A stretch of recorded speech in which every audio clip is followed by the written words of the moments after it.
Comme toujours à l'Opéra du Rhin, on essaye de cultiver la diversité dans différents équilibres. Et donc il y aura au sein de la saison 24-25 de l'ONR de l'opéra baroque, de la création contemporaine, de la comédie musicale, des grands classiques, des raretés, etc. etc. Et l'idée, c'est de suivre un fil rouge qui sont les figures de la marginalité pour lesquelles l'opéra, surtout je dirais au 19e et au 20e siècle, s'est passionné. Il faut tout venir voir à l'Opéra national du Rhin. Alors on s'attend à avoir du monde pour les grands classiques que sont la Traviata de Verdi ou les Contes d'Hoffmann d'Offenbach. Et puis dans un autre registre, Sweeney Todd de Sondheim, magnifique comédie musicale rendue célèbre par un film de Tim Burton. Mais moi je recommande les raretés. Ariodante de Handel, son plus bel opéra. La Giuditta de Léard, qu'on connaît à peine et qui est pourtant le dernier grand chef-d'œuvre du compositeur de La Veuve joyeuse.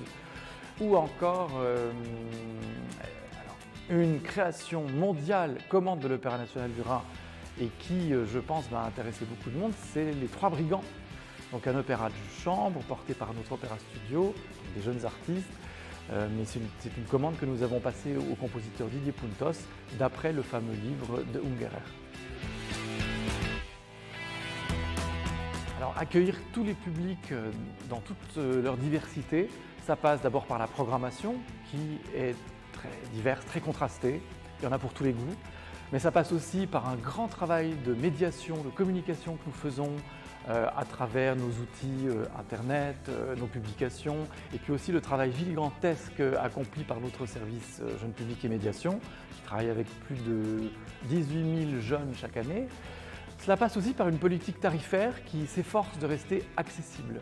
Les prix des billets et des abonnements à l'Opéra national du Rhin sont franchement très en dessous de ce qui se pratique dans les autres opéras nationaux dans les régions françaises.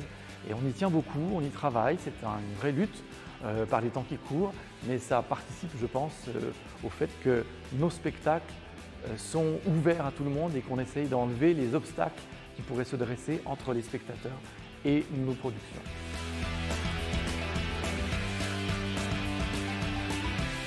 À l'opéra, on vient pour rentrer en contact avec des personnages, des situations, des constellations de figures qui vont nous parler de nous, qui vont nous parler du monde, de notre intimité, de notre rapport au monde.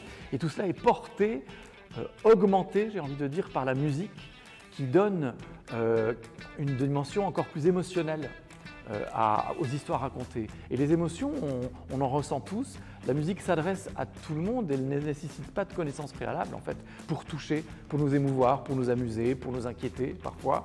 Donc je crois que l'opéra est une forme très accessible parce qu'il s'adresse d'abord à nos sens et à nos émotions. Et en plus, il nous raconte des histoires. Donc tout cela, c'est à la portée de tout le monde.